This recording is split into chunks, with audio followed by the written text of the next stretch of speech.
ಸರ್ಕಾರ ಬಂದ ತಕ್ಷಣ ಪಾಟೀಲ್ ಮತ್ತು ಸಿದ್ದಯ್ಯ ಇವರದ್ದು ಒಂದು ಕಮಿಟಿ ಮಾಡಿಬಿಟ್ರು. ಗ್ರೇಟರ್ ಬೆಂಗಳೂರು ಬಗ್ಗೆ ನೀವು ವರದಿ ಕೊಡಿ ಅಂತೇಳಿ. ಇದು ಬಹಳ ಅಪಾಯಕಾರಿ ಬೆಳವಣಿಗೆ. ಇದು ಪ್ರಜಾಪ್ರಭುತ್ವಕ್ಕೆ ಕಳಂಕ. ಇದು ಚುನಾವಣೆ ಮಾಡಿ ಸದಸ್ಯರನ್ನ ಆಯ್ಕೆ ಮಾಡಿ ಪ್ರತಿ ಇಲಾಖೆಗೂ ಸಮಿತಿಗಳನ್ನು ಮಾಡಿ ಇದು ಬೆಂಗಳೂರು ಮಹಾನಗರ ಪಾಲಿಕೆಯಲ್ಲಿರ್ತಕ್ಕಂಥ ದೊಡ್ಡ ಸದಸ್ಯರಿಗಾಗಿ ಸಭೆಗಾಗಿ ಮಾಡಿರ್ತಕ್ಕಂಥ ಭಾರಿ ದೊಡ್ಡ ಹಾಲ್, ಅಲ್ಲಿ ಕೂಡ್ತು ಚರ್ಚೆ ಮಾಡಿ ತಿಂಗಳಿಗೊಂದ್ಸಲ ಸಭೆ ನಡೆಸಿ ಎಷ್ಟು ಅದ್ಭುತವಾದ ವಿಧಾನ. ಅದೆಲ್ಲ ಗಾಳಿಗೆ ತೂರಿದ್ರು. ಸಭೆ ಇಲ್ಲ, ಸಮಿತಿಗಳಿಲ್ಲ, ಸದಸ್ಯರಿಲ್ಲ, ಬರೀ 3 ಜನ. ಇದು ಜೊತೆಗೆ ನೀವು 4, 5, 6 ಭಾಗ ಮಾಡಿದ್ರೆ ಬೆಂಗಳೂರಿನಲ್ಲಿ ಪರಭಾಷೆಯವರ ಪ್ರಾಬಲ್ಯ ಜಾಸ್ತಿ ಆಗ್ತಾ ಇದೆ. ನಿಮ್ಗೆ ಹೇಳೋದಾದರೆ ಈಗಾಗಲೇ ನಮ್ಮ ಇಂದಿನ ಕಾರ್ಪೊರೇಷನ್ಗಳಿಗೆ ಪರಭಾಷೆಯವರುವೆ ಮೇಯರ್ಗಳಾಗಿದ್ದಾರೆ. ಮೊಟ್ಟ ಮೊದಲು ಸುಮಾರು 50-60 ವರ್ಷದ ಹಿಂದೆ ಜೀನಾಬಾಯಿ ದೇವಿದಾಸ್ ಗುಜರಾತಿ ಒಬ್ಬರು ಮೇಯರ್ ಆಗಿದ್ದರು. ಅದಾದ ಮೇಲೆ ಮಾರ್ವಾಡಿ ಮೇಯರ್ ಆದರು. ಹೀಗೆ ಬರ್ತಾ ಇದೆ. ಈ 4, 5 ನೀವು ಮಾಡಿದ್ರೆ ಇದು ಪರಭಾಷೆಯವರಿಗೆ ಮೇಯರ್ ಆಗೋದಕ್ಕೆ ಇನ್ನೂ ಸುಲಭವಾಗಿ ಅನುಕೂಲ ಮಾಡಿದಾಗುತ್ತೆ. ಮತ್ತು ಬೆಂಗಳೂರನ್ನ ಒಂದು ತಮಿಳು, ಮತ್ತೊಂದು ಕಡೆ ತೆಲುಗರು, ಇನ್ನೊಂದು ಕಡೆ ಬಿಹಾರಿನವರು ಈ ಥರ ಒಡೆದು ಆಳುವ ಪರಿಸ್ಥಿತಿ ಬರುತ್ತೆ. ಎಚ್ಚರಿಕೆ, ಕಾಲಿಡಕ್ಕೂ ಮುಂಚೆ ಎಚ್ಚರಿಕೆ. ನೀವು ಬೇಕಾದರೆ ಮೇಯರು ಒಬ್ಬರೇ ಇರಬೇಕು, ಕಮಿಷನರ್ ಒಬ್ಬರೇ, ಉಪಮೇಯರ್ ಬೇಕಾದರೆ ನೀವು 2-3 ಬೇಕಾದ್ರೆ ಮಾಡ್ಕೊಳ್ಳಿ. ಉಪಮೇಯರ್ದೇನು ನಮಗೆ ಇದೇನಿಲ್ಲ. ಮೇಯರ್ ಒಬ್ಬರೇ ಇರಬೇಕು. ಈ ದೇಶದ ಯಾವುದೇ ಮಹಾವ್ಯಕ್ತಿಗಳು ಬೆಂಗಳೂರು ಬಂದರೆ ವಿಮಾನ ನಿಲ್ದಾಣದಲ್ಲಿ ಒಬ್ಬರೇ ಮೇಯರ್ ಹೋಗಿ ಸ್ವಾಗತ ಮಾಡಬೇಕು. 5 ಜನ ಮೇಯರ್ಗಳು ಹೋಗಿ ಸ್ವಾಗತ ಮಾಡತಕ್ಕಂಥದ್ದಲ್ಲ. ಈಗ ಆಗಬೇಕಾಗಿರೋದು ಮೂಲಭೂತವಾಗಿ ಚುನಾವಣೆ. ನಿಮ್ಮ ಇದಲ್ಲ, ಮೂಲಭೂತವಾಗಿ ಈಗ ಚುನಾವಣೆ ಆಗಬೇಕು. ಚುನಾವಣೆ ಬಿಟ್ಟು ಬೇರೆ ಯಾವುದೂ ಇಲ್ಲ. ಹೈಕೋರ್ಟ್ಗೆ ಇವರು ಒಂದೊಂದಲ್ಲ ಒಂದು ರೀತಿ ತಿದ್ದುಪಡಿ ಹಾಕಿ ನೆಪ ಒಡ್ಡಿ ಚುನಾವಣೆಯನ್ನ ಮುಂದಾಗ್ತಾ ಇದ್ದಾರೆ. ಚುನಾವಣೆ ಮಾಡಿದ್ರೆ ಇವರಿಗೆ ತೊಂದರೆ ಇದೆ ಅಂತೇಳಿ ಮುಂದಾಗ್ತಾ ಇದ್ದಾರೆ. ನಾನು ಹೇಳ್ತೀನಿ, ಯಾರಾದರೂ ಬರಲಿ, ಯಾವ ಪಾರ್ಟಿಯವರಾದರೂ ಬರಲಿ, ಯಾರಾದರೂ ಬರಲಿ, ಮೆಂಬರ್ಗಳಾಗಲಿ. ಮೆಂಬರ್ಗಳಾದರೆ ಬೆಂಗಳೂರು ಉಳಿತದೆ. ನಾವು ಬೆಂಗಳೂರು ಉಳಿಸಿ ಅಂಥೇಳಿ ಬಹಳ ವಿನೂತನವಾಗಿ ಈ ಒಂದು ಅದ್ಭುತವಾದ ಚಳವಳಿಯನ್ನ ಮಾಡಬೇಕು ಅಂತ ಮಾಡಿದ್ದೇವೆ. ಇಡೀ ಬೆಂಗಳೂರಿನ ಉದ್ದಗಲಕ್ಕೂ ಎಷ್ಟನೇ ತಾರೀಕಿದು? 22/4/2025 ಶನಿವಾರ. 26/4/25 ಶನಿವಾರ ಇಡೀ ಬೆಂಗಳೂರು ಮತ್ತು ಬೆಂಗಳೂರು ಉಳಿಸೋದಕ್ಕೆ ಇಡೀ ರಾಜ್ಯ ನಾವು ಬದ್ಧರಾಗಿದ್ದೀವಿ ಅಂತ ತೋರಿಸೋದಕ್ಕೆ ಆವತ್ತು ಇಡೀ ರಾಜ್ಯ, ಬೆಂಗಳೂರು ಕರ್ನಾಟಕ ರಾಜಧಾನಿ. ಆವತ್ತು ಈಗ ನಾವು ಕರ್ನಾಟಕ ಬಂದ್ ಕೊಟ್ಟ ತಕ್ಷಣ ಏನು ಆಕಾಶ ಬಿದ್ದೋಯ್ತು, ಬಂದ್ಬೇಡಿ, ನಮ್ಮ ಬೆಂಬಲ ಇಲ್ಲ, ನಿಮ್ಮ ಬೆಂಬಲ ಇಲ್ಲ, ನೈತಿಕ ಬೆಂಬಲ ಏನು ಕೂಗಾಡಿದ್ರು. ಬಂದು ಚೆನ್ನಾಗಾಯ್ತು. ಯಾಕೆ ಬಂದ್ಬೇಕು? ಯಾಕೆ ಸೆನ್ಸ್ ಇಲ್ಲ ಇವ್ರಿಗೆ. ಅಯ್ಯೋ, ನಾನು 60 ವರ್ಷ ಹೋರಾಟ ಮಾಡಿದ್ದೀನಿ, 5 ಬಾರಿ MLA ಆಗಿರ್ತೀನಿ, ಇವರೆಲ್ಲ ಹುಟ್ಟಕ್ಕೂ ಮುಂಚಿಂದ ನಾನು MLA ಆಗಿದ್ದೇನೆ. ಸೆನ್ಸ್ ಬಂದಾಗೋಯ್ತಲ್ಲ ಈಗ. ಈ ಸೆನ್ಸ್ ಯಾರಿಗಿದೆ ಯಾರಿಗಿಲ್ಲ ಅಂತ ಅದೆಲ್ಲ ಬೇಡ. ಹೋರಾಟ ನಿರಂತರವಾಗಿ ಮಾಡ್ಕೊಂಡು ಬಂದಿದ್ದೀವಿ, ಬಹಳ ಹೋರಾಟನ. ಇವತ್ತು ಇದು ಅಷ್ಟೇ ಭದ್ರವಾಗಿ ಬಂದಂದ್ರೆ ಖಾಸಗಿ ಶಿಕ್ಷಣ ಸಂಸ್ಥೆಗಳು ಬೇಡ, ಹೋಟೆಲ್ನವರು ಬೇಡ, ಮತ್ತು ಬಂದು ನೀರಸವಾಯಿತು ಏನಾರ. ಈಗ ನಾನು ಹೇಳ್ತೀನಿ, ಬಂದಿಲ್ಲ. ಈ ವಿನೂತನವಾಗಿ ಇದು ಈಡುಗಾಯಿ ಒಡೆಯುವ ಚಳುವಳಿ. ಈಡುಗಾಯಿ ಅಂದ್ರೆ ತೆಂಗಿನಕಾಯಿ. ಇದು ಎಲ್ಲಿ ಅಂದ್ರಲ್ಲಿ ಹೊಡೀರಿ, ನಿಮ್ಮ ಮನೆಯಲ್ಲಾದರೂ ಹೊಡೀರಿ, ಹೊರಗಾದರೂ ಹೊಡೀರಿ, ಹೋಟೆಲ್ನಾದ್ರೂ ಹೊಡೀರಿ, ಬೀದಿಲಾದ್ರೂ ಹೊಡೀರಿ, ಸ್ಟೇಷನ್ಲಾದ್ರೂ ಹೊಡೀರಿ, ಬಸ್ ಎಲ್ಲಾದ್ರೂ ಹೊಡೀರಿ. ಒಂದು ಕಾಯಿ ತಗೊಳ್ಳಿ, ನಮ್ಮ ಬೆಂಬಲ ಇತ್ತು ಹೊಡೀರಿ, ಅದು ಚೆಲ್ಲಬೇಡಿ.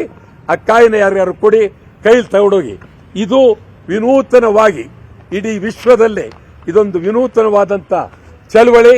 ಬರೀ ಬೆಂಗಳೂರು ಒಂದೇ ಅಲ್ಲ, ಇಡೀ ರಾಜ್ಯದಲ್ಲೇ ಈ ಚಳವಳಿಯನ್ನ 26 ತಾರೀಕಿನೊಳಗಾಗಿ ಕನಿಷ್ಠ ನಾವು 2 ಕೋಟಿ ಜನ ತೆಂಗಿನಕಾಯಿ ಈಡ್ಗಾಯಿ ಹೊಡಿಬೇಕು ಅಂತ ನಮ್ಮ ಉದ್ದೇಶ ಇರೋದು. ಇದಕ್ಕಾಗಿ ಇಡೀ ರಾಜ್ಯದ ಉದ್ದಗಲಕ್ಕೂ ಹೋಗ್ತೀವಿ, ಹೋರಾಟ ಮಾಡ್ತೀವಿ. ಬೆಂಗಳೂರು ಒಂದರಲ್ಲೇ 1 ಕೋಟಿ ಜನ ತೆಂಗಿನಕಾಯಿ ಈಡ್ಗಾಯಿ ಹೊಡಿಬೇಕು. ಇದು ಯಾರಿಗೂ ತೊಂದರೆ ಇಲ್ಲ, ಯಾರು ಇದಾಗಲ್ಲ. ಶಾಲೆ ಮಕ್ಕಳಿಗೋಗಿ ಅಲ್ಲಿ ಹೊಡೀರಿ, ಎಲ್ಲಿ ಅಂದ್ರೆ ಹೊಡಿಬೋದು. ಒಂದು ತೆಂಗಿನಕಾಯಿ ಹೊಡೀರಿ. ಇದು ನೀವು ದೇವ್ರಿಗಾರ ಹರಕೆ ಹಾಕೊಂಡು ಹೊಡೀರಿ, ಯಾರಿಗಾದ್ರೂ ಹರಕೆ ಹಾಕೊಂಡು ಹೊಡೀರಿ. ನಮ್ಮ ಬೇಡಿಕೆ ಈಡೇರಬೇಕು. ಬೆಂಗಳೂರು 4 ಭಾಗ 5 ಭಾಗ ಆಗಬಾರ್ದು. ಬೆಂಗಳೂರು ಚುನಾವಣೆ ನಡೆಸಿ ಅಂತ. ಇದ್ರ ಜೊತೆಗೆ ನಮ್ಮ ರಾಜ್ಯದ್ದು ಮಾದಾಯಿ, ಕಸಬಂಡೂರಿ, ಮೇಕೆದಾಟ್, MS ನಿಷೇಧ, ಪರಭಾಷೆಯವ್ರ ದಾಳಿ, ಪರಭಾಷೆ ಚಿತ್ರಗಳ ಬಹಿಷ್ಕಾರ ಹೇಳಿ ಅದರಲ್ಲಿ ಎಲ್ಲವನ್ನೂ ಸೇರಿಸಿ ಇದು ಬಂದಾಗ್ಬಿಡ್ತದೆ ಅಂದ್ರೆ ಬಹಳ ಜನ ಅಯ್ಯಯ್ಯೋ ಬಂದು ಅಂತೇಳಿ ಬೇಡ ಬೇಡ, ನಮ್ಮ ಮೇಲೆ ಅಪಪ್ರಚಾರ ಏನು ಮಾಡಬಾರದ್ದೇನು ಒಂದೊಂದಲ್ಲ. ನಿಮಗೆ ಅಯ್ಯೋ ನಮ್ಮ ಮನೆ ಹತ್ರ ಪ್ರೆಸ್ತವ್ರು ಬಂದಿದ್ರೆ ಅಲ್ಯಾವನೊಬ್ಬನು ಬಂದಿದ್ರೆ ಕರೆಸಿದ್ದಾರೆ ಪಟಾಳ್ ನಾಗರಾಜ್ ವಿರುದ್ಧ ಮಾತಾಡುವಂತ. ನೀವೇನಾರ ಮಾಡ್ಕೊಳ್ಳಿ, ನನ್ನ ಹೋರಾಟದಿಂದ ಎಂದೆಂದು ಇನ್ನು ಹಿಂದೆ ತೆಗೆಯೋ ಪ್ರಶ್ನೆ ಇಲ್ವೇ ಇಲ್ಲ. ಇದು ಇಡೀ ರಾಜ್ಯಕ್ಕೆ ಮಾದರಿ, ಆದರ್ಶ, ಅದ್ಭುತ. ಸುಮಾರು ಬೆಂಗಳೂರು ಒಂದರಲ್ಲಿ ಮತ್ತೆ ಹೇಳ್ತೀನಿ 1 ಕೋಟಿ ಯಾರು ಬೇಕಾದರೂ ಮಸೀದಿಲಿ ಹೊಡಿಬೋದು, ದೇವಸ್ಥಾನದಲ್ಲಿ ಹೊಡಿಬೋದು, ಹೊರಗಡೆ ಹೊಡಿಬೋದು. ತೆಂಗಿನಕಾಯಿ ಇದು ಎಲ್ಲರಿಗೂ ಬೇಕಾದಂತ ಪ್ರಿಯವಾದ್ದು. ಇದು ಯಾರಿಗೂ ತೊಂದರೆ ಆಗಲ್ಲ, ಬಂದಾಗೂ ಅದಕ್ಕೂ ತೊಂದರೆ ಆಗಲ್ಲ. ಬಸ್ ಹತ್ತೋರು, ಮನೆಗಿರು, ಇವರೆಲ್ಲರೂ ಒಡೆದು ನೀವು ನಿಮ್ಮ ಇದರಲ್ಲಿ ಯಾವ ಮೂಲಕ ಮೀಡಿಯಾ ಕಳಿಸ್ತೀರಿ ಕಳಿಸಿ ನೀವು. ಆ ದೃಷ್ಟಿಯಿಂದ ಇದು ವಿನೂತನವಾಗಿ ಬೆಂಗಳೂರು ಉಳಿಸೋದಕ್ಕೆ ಮತ್ತು ರಾಜ್ಯದ ಸಮಗ್ರ ಬೇಡಿಕೆಗಳನ್ನು ಒತ್ತಾಯಿಸಿ ಇದೊಂದು ವಿನೂತನವಾಗಿ ಹಿಂದಿ ಬೇಡವೇ ಬೇಡ, ಹಿಂದಿ ಯಾವುದೇ ಕಾರಣಕ್ಕೂ ಬೇಡ. ಇದು ಬಹಳ ಗಂಭೀರವಾಗಿ ಯೋಚನೆ ಮಾಡಬೇಕಾಗಿದೆ. ಮೇಕೆದಾಟ್ ಯೋಚನೆ ಮಾಡಬೇಕಾಗಿದೆ. ಮತ್ತು ಹೈದರಾಬಾದ್ ಕರ್ನಾಟಕ ಅದರಿಂದ ಬೆಂಗಳೂರು ಉಳಿಸೋದಕ್ಕೆ ಇಡೀ ಕರ್ನಾಟಕವೇ ಬೆಂಬಲ ಕೊಡಬೇಕು. ಬೆಂಗಳೂರು ರಾಜಧಾನಿ ಕನ್ನಡಿಗರ ಕೈಯಲ್ಲಿ ಉಳಿಬೇಕು. ಕೆಂಪೇಗೌಡರ ರಾಜಧಾನಿ ಕೈಯೊಂದು ತೆಗಿಬೇಡಿ, ಕಾಲು ತೆಗಿಬೇಡಿ, ತಲೆ ತೆಗಿಬೇಡಿ, ಒಂದೇ ಒಂದು ಇರಬೇಕು. ಕೆಂಪೇಗೌಡರ ಚಿಂತನೆ, ಉದ್ದೇಶ ಇದು ಪ್ರಾಮಾಣಿಕವಾಗಿ ಇರಬೇಕು ಅನ್ನೋದು ನಮ್ಮ ಒತ್ತಾಯ. ಬೆಂಗಳೂರು ಬೇಡವೇ ಬೇಡ. ಗ್ರೇಟರ್ ಬೆಂಗಳೂರು ಬೇಡವೇ ಬೇಡ. ಗ್ರೇಟರ್ ಬೆಂಗಳೂರು ಬೇಡವೇ ಬೇಡ. ಗ್ರೇಟರ್ ಬೆಂಗಳೂರು ಬೇಡವೇ ಬೇಡ. ಗ್ರೇಟರ್ ಬೆಂಗಳೂರು ಬೇಡವೇ ಬೇಡ. ಗ್ರೇಟರ್ ಬೆಂಗಳೂರು ಬೇಡವೇ ಬೇಡ. ಗ್ರೇಟರ್ ಬೆಂಗಳೂರು ಬೇಡವೇ ಬೇಡ. 26 ಈಡ್ಗಾಯಿ 26 ಹೊಡಿಲೇಬೇಕು 26 26 26 26 ಎಂಎಸ್ ಹಿಂದಿ ಪರವಾಜ್ ದಬ್ಬಾಳಿಕೆ ಮಹದಾಯಿ ಮೇಕೆದಾಟ್ ಸಾಕು. ಮಹದಾಯಿ ಕಳಸ ಮಂಡಿರು ಒಂದೇ ಬೇಕಂತ. ಏನಪ್ಪ ಗಡ್ಕಲ್ ಕೊಡಿ, ಅದು ಇಂಪಾರ್ಟೆಂಟ್. ಕನ್ನಡಿಗರಿಗೆ ಉದ್ಯೋಗ ಬೇಕೇ ಬೇಕು, ಕನ್ನಡಿಗರಿಗೆ ಉದ್ಯೋಗ ಬೇಕೇ ಬೇಕು, ಕನ್ನಡಿಗರಿಗೆ ಉದ್ಯೋಗ ಬೇಕೇ ಬೇಕು, ಕನ್ನಡಿಗರಿಗೆ ಉದ್ಯೋಗ ಬೇಕೇ ಬೇಕು. ಗ್ರೇಟರ್ ಬ್ಯಾಂಗ್ಳೂರ್ ಬೇಡವೇ ಬೇಡ, ಗ್ರೇಟರ್ ಬ್ಯಾಂಗ್ಳೂರ್ ಬೇಡವೇ ಬೇಡ, ಗ್ರೇಟರ್ ಬ್ಯಾಂಗ್ಳೂರ್ ಬೇಡವೇ ಬೇಡ.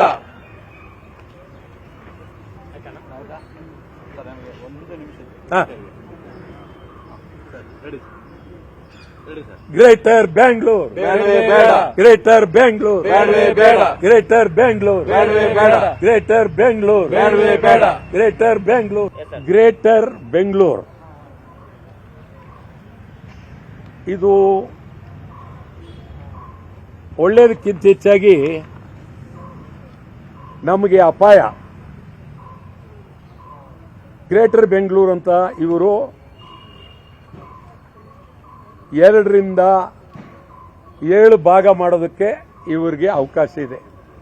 2 ರಿಂದ 7 ಭಾಗ 8 ಭಾಗ ನಿನ್ನೆ ನಿಮ್ಗೆ ಹೇಳೋದಾದರೆ, ನಾನೇ ಇದನ್ನ ಫಸ್ಟ್ ವಿರೋಧ ಮಾಡಿದವನು. ಮಹಾನಗರ ಪಾಲಿಕೆ ಮುಂದೆ ಚಳವಳಿ ನಡೆಸಿ ಫಸ್ಟ್ ನಾನೇ ಇದನ್ನ ವಿರೋಧ ಮಾಡಿದವನು. ಸುಮಾರು 2 ರಿಂದ 7 ಅಂದರೆ ಅವ್ರಿಗೆ ಅವಕಾಶ ಸಿಕ್ತು, 7 ಭಾಗ ಮಾಡ್ಬೋದು ಅಂತ.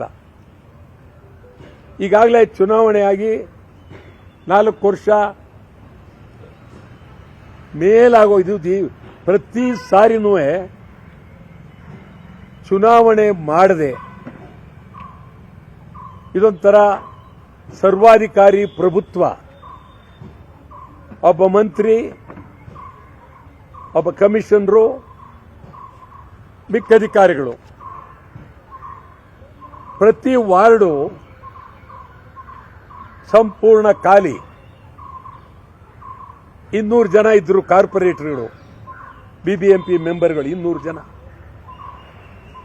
ಇವತ್ತು ಆ 200 ಜನ ಇದ್ದಿದ್ರೆ ಪ್ರತಿ ವಾರ್ಡ್ನಲ್ಲೂ ಒಬ್ಬೊಬ್ಬ ಸದಸ್ಯರು ಆ ವಾರ್ಡ್ಗೆ ಆಗ್ತಕ್ಕಂಥ ಅನ್ಯಾಯವನ್ನ ಪರಿಣಾಮಕಾರಿಯಾಗಿ ನೋಡ್ತಾ ಇದ್ರು. ಈಗ ಎಲ್ಲಿ ನೋಡಿದ್ರೆ ಹಾಳಾಗೋಗಿದೆ ಬೆಂಗಳೂರು. ಬೆಂಗಳೂರು ಉಳಿಸಬೇಕಾಗಿದೆ, ನಾಶ ಆಗೋಗಿದೆ. ರೋಡ್ಗಳು ಸರಿ ಇಲ್ಲ, ಕುಡಿಯೋ ನೀರಿಲ್ಲ, ಶೌಚಾಲಯ ಇಲ್ಲ, ಹೇಳೋರಿಲ್ಲ, ಕಸ ಎತ್ತೋರಿಲ್ಲ. ಒಂದೇ ಸಮನೆ ಇಡೀ ಬೆಂಗಳೂರು ಹಾಳಾಗೋಗಿದೆ. ಇದು ಸರ್ಕಾರ ಬಂದ ತಕ್ಷಣ ಪಾಟೀಲ್ ಮತ್ತು ಸಿದ್ದಯ್ಯ ಇವರದ್ದು ಒಂದು ಕಮಿಟಿ ಮಾಡಿಬಿಟ್ರು. ಗ್ರೇಟರ್ ಬೆಂಗಳೂರು ಬಗ್ಗೆ ನೀವು ವರದಿ ಕೊಡಿ ಅಂತೇಳಿ. ಇದು ಬಹಳ ಅಪಾಯಕಾರಿ ಬೆಳವಣಿಗೆ.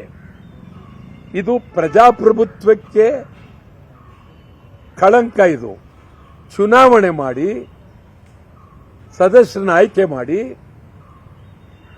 ಪ್ರತಿ ಇಲಾಖೆಗೂ ಸಮಿತಿಗಳನ್ನು ಮಾಡಿ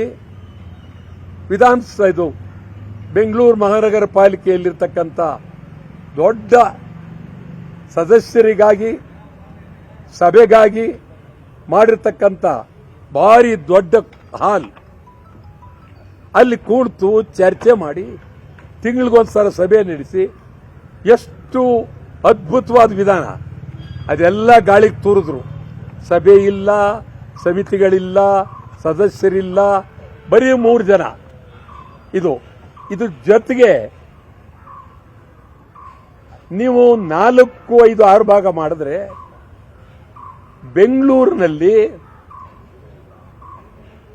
ಪರಭಾಷೆಯವರ ಪ್ರಾಬಲ್ಯ ಜಾಸ್ತಿ ಆಗ್ತಾ ಇದೆ. ನಿಮ್ಗೆ ಹೇಳೋದಾದರೆ ಈಗಾಗಲೇ ನಮ್ಮ ಇಂದಿನ ಕಾರ್ಪೊರೇಷನ್ಗಳಿಗೆ ಪರಭಾಷೆಯವರುವೆ ಮೇಯರ್ಗಳಾಗಿದ್ದಾರೆ. ಮೊಟ್ಟ ಮೊದಲು ಸುಮಾರು 50-60 ವರ್ಷದ ಹಿಂದೆ ಜೀನಾಬಾಯಿ ದೇವಿದಾಸ್ ಗುಜರಾತಿ ಒಬ್ಬರು ಮೇಯರ್ ಆಗಿದ್ದರು. ಅದಾದ ಮೇಲೆ ಮಾರ್ವಾಡಿ ಮೇಯರ್ ಆದರು. ಹೀಗೆ ಬರ್ತಾ ಇದೆ. ಈ 4-5 ನೀವು ಮಾಡಿದ್ರೆ